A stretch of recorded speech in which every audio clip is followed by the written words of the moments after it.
शक्ति कार्य कर रही है, परंतु आपको ब्रह्म तक पहुंचना पड़ेगा।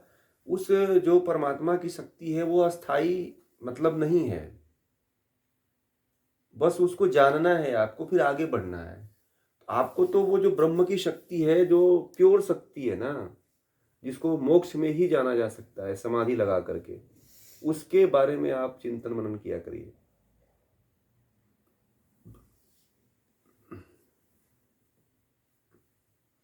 हाँ, प्रत्यक्ष के द्वारा जान सकते हो। पहले आगम प्रत्यक्ष में अनुभूत करना पड़ेगा ना, योगाभ्यास। बिना प्रत्यक्ष में योगाभ्यास करना पड़ेगा। यम नियम आसन प्राणायाम प्रत्याहार धारणा ध्यान समाधि के द्वारा आप प्रत्यक्ष कर पाओगे। तब जा करके प्रत्यक्ष प्रमाण अनुभूत कर पाएगा। हाँ, अब एक बात बता दूं और आपको कि अभी जो है ना, अभी आप जो है, अभी आगम आचार्य या गुरु के द्वारा आगम प्रमाण के द्वारा जो है, अभी ईश्वर का साक्षात्कार कर रहे हो अभी आप। ठीक है। अब यह प्रत्यक्ष प्रमाण के द्वारा सेल्फ आपको करना पड़ेगा। इसीलिए जब तक आप ब्रह्म का साक्षात्कार नहीं करोगे, तब तक आप नहीं माने जाओगे कि आप ब्रह्म को जान चुके हो।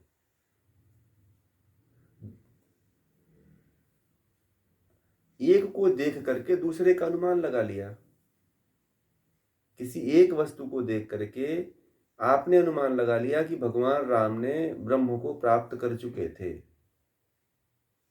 तो इनके तीनों भाई भी ब्रह्म को प्राप्त कर चुके होंगे, ऐसा अनुमान लगा लिया आपने।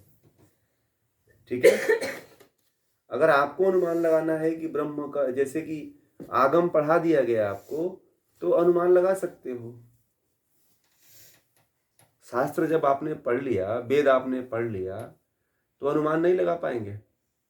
हाँ, लगा लेंगे फिर।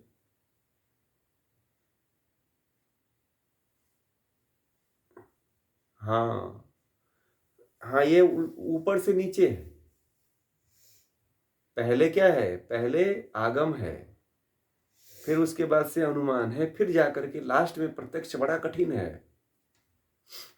अब कुछ लोग प्रत्यक्ष की तरफ ही दौड़ते हैं।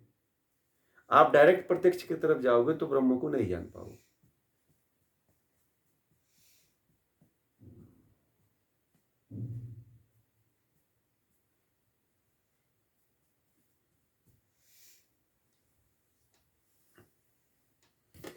ठीक है ना?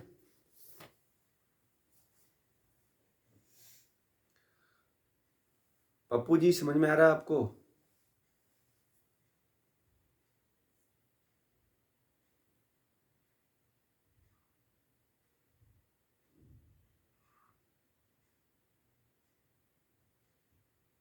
और वृत्त ये क्या होता है कि सतरज तम का प्रभाव होता है। अभी आपका सत्व गुण बढ़ा हुआ है, तो समझ ले रहे हो। और जब नहीं नहीं, वो इसलिए नहीं समझ में आता है कि उस समय सत्व गुण नहीं होता है, रजोगुण तमोगुण में होते हो आप। तमोगुण एकदम हावी हो जाता है ना, तो फिर ज्यादा समझ में नहीं आता है फिर।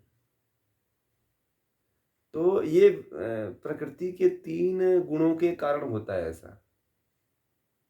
ठीक है। कभी प्रकृति के 3 गुणों के कारण होता है ये सारी चीज़।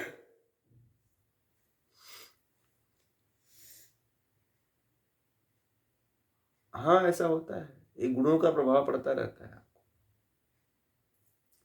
नहीं, प्रॉब्लम नहीं है, ये होता रहेगा।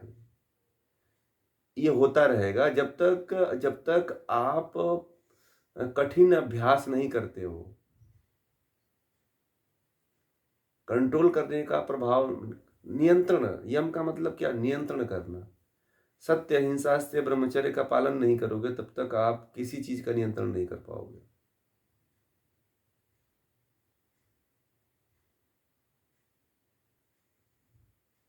नियंत्रण करना ही मानिए।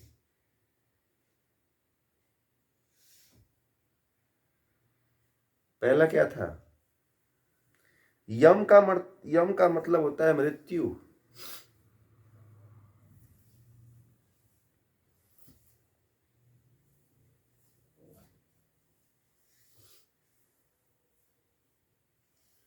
हमारी वृत्तियां जो है दिन भर में कई बार बदलती हैं, स्विंग होती रहती हैं, ऊपर नीचे होती रहती हैं।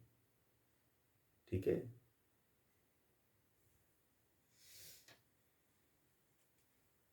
यह सत्व रज तम गुणों के कारण होता है। ठीक है।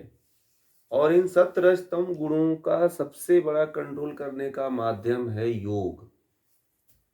ठीक है। जो योग नहीं करता है, जो साधना नहीं करता है, जो ध्यान नहीं करता है, ध्यान आप लोगों को बताया गया कितने लोग कर रहे हो? जितने महोत्सव में गए थे, ध्यान कर रहे हैं आप लोग? कभी कभी हफ्ते में एक दिन तो करिए। नहीं, तब नहीं।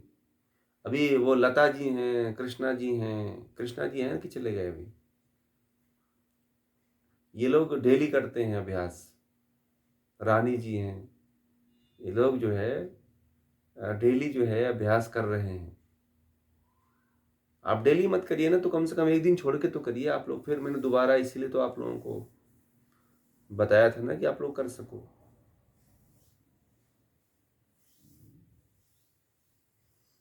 ध्यान का अभ्यास करो तभी साधना कर पाओगे आप लोग, आगे नहीं बढ़ पाओगे। फिर 2 मिनट से प्रारंभ करो ना, बहुत ज्यादा करने की आवश्यकता नहीं। 2-2 मिनट बढ़ाओ आप, 5 minute, 2 minute, 3 minute, 7 minute, 10 minute, ऐसे करो आप। टाइमिंग तो आपका खुद बढ़ेगा, बढ़ाना नहीं है, घड़ी देख के नहीं बढ़ाना है। जितना होता है उतना कर लो आप।